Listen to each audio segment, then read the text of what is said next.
Ladies and gentlemen and ladies, welcome to Oilers After Dark.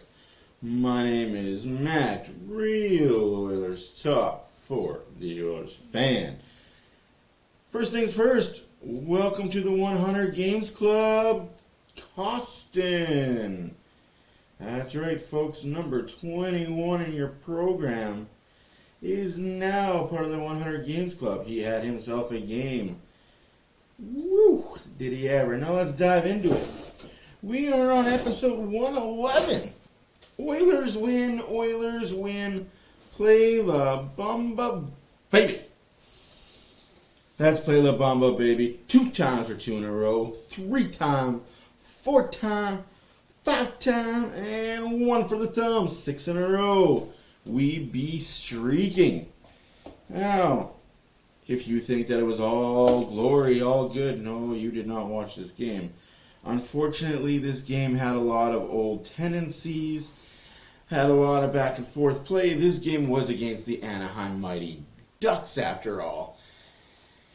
Oilers fell into bad habits for the most part of this game, but unlike the bad habits of previous months and years, they found a way to win. That's all that matters. We talk about winning, and winning is good. So we'll start off. First period. Oilers got a power play. Not good. Not a very well proportioned power play or well sought. It just wasn't good. There was a lot of passing. A lot of things missing in the power play. It just wasn't clicking. The passes weren't clicking. Maybe it's because they played the night before and they just had an off power play. Happens. Hey, they can't all be masterpieces on the power play. But never fear. Oilers also took a late penalty with like a minute left in the first period. That could have been costly. We're gonna a little bit dabble on the Campbell situation because that guy, he's been getting crapped on. And I think the last 3 or 4 games, especially the last 2 for sure, but I might even go back to past 3 games, he's been consistently good, making saves that he needs to make, and making saves that he has no business making. Much like Skinner during the route that they're having right now, 6 wins, my God. He made saves that he needs to make, and he made saves that he had no business making. He gives the team the chance to win. And that's all we ask from our goalies, chance to win. Right? Right.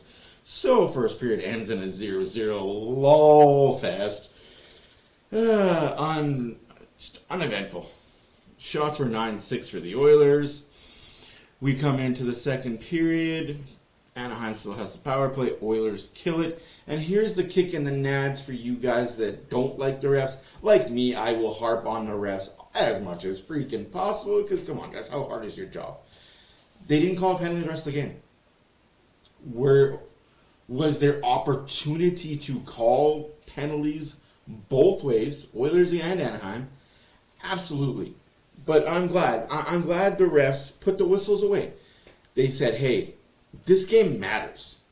We are not going to decide what happens in this game. We are not going to let our whistles dictate the pace of this game. We are going to let you two teams go at it, hit each other, kind of use your sticks wildly at times. You guys are settling it. We're not getting involved unless it's completely blatant and completely, we need to do something. But other than that, play on, boys, and I like it. I like that kind of reffing. That's the kind of reffing I want to see. Game in, game out, series in, series out. That's the type of reffing. Call the ones you need to call and let everything else just be bygones.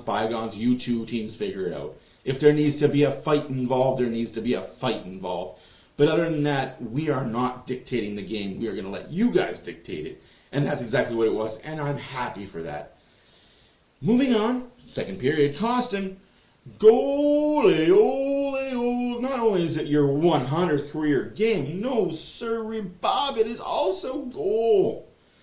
Assisted by Janmark, and that was it.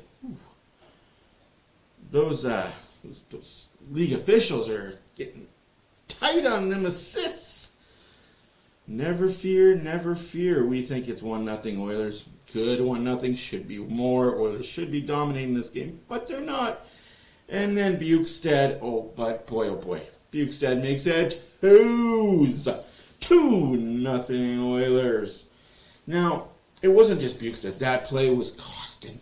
What a beautiful look. What a beautiful hustle. That line of Bukestad, Costin, Janmark, that might be something. That might be something in the playoffs to look at. Bukestad, big body. Costin, big body. Janmark, smaller body, but has the skill set to be big and also find space. Whew, that was a dangerous line tonight. Who says we need the top 4 always to score? We don't need top 4 score. It helps. But when the depth scoring scores, and it's not relied upon like David Draisaitl, Hyman, Kane, Hopkins, we breathe and we relax. It's 2-0 Oilers after 2. 13 shots apiece for both teams. Makes the total 22-20. Favor of the Oilers for shots. And then the third period happens, and we kind of know what happened there. Bad gaff defensively. Hey, they've played almost perfect hockey for the last, I'd say, 4 games. They have really turned up the defensive side. So when you've got the most powerful offense in the NHL, bar none, mixing it together with a really stellar defensive side, ooh, who's ready for playoffs round 1? Let's go. Terry scores, makes it 2-1 for the Oilers. Hey, it is what it is. Like, you're not going to hold Anaheim pointless. They do have a good squad over there.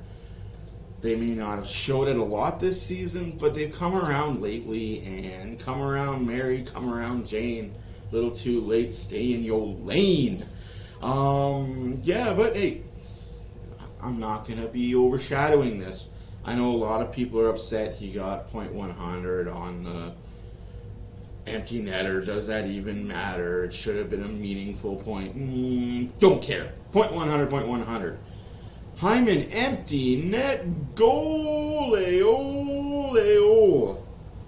Hyman gets the empty net goal. And that's assisted by McDavid and Hopkins. That makes it .100 for Hopkins. I mean, say what you want. I get it. It's not. It wasn't flashy. It wasn't the way you wanted it. But hey, guess what? May not be the way you wanted it, but it's the way you got it. So there it is, folks. Ryan Nugent-Hundredkins, career .100, longest tenured Oiler. Like, honestly, he deserved it.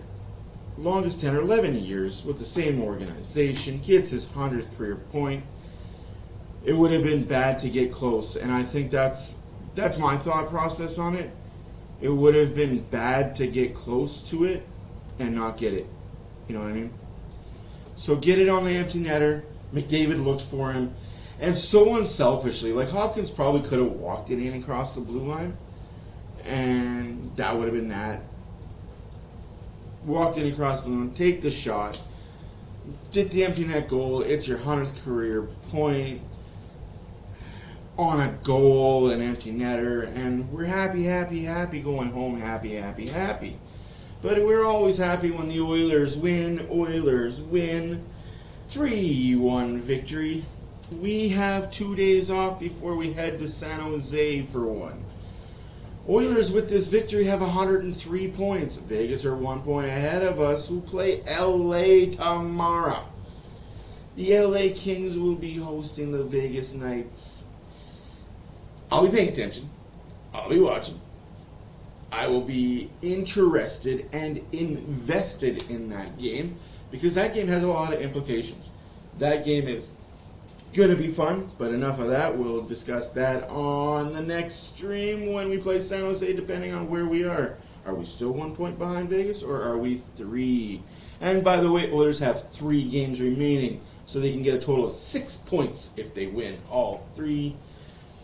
6 points? pretty nice. But anyways, guys, my name is Matt for Oilers After Dark. Don't forget to comment, like, subscribe. Thank you for all the people that watched my live stream. It was fun as always chatting with you, getting to meet and know new people. For now, I'm done. Enjoy your 2 days off. Have a good one, guys. Peace.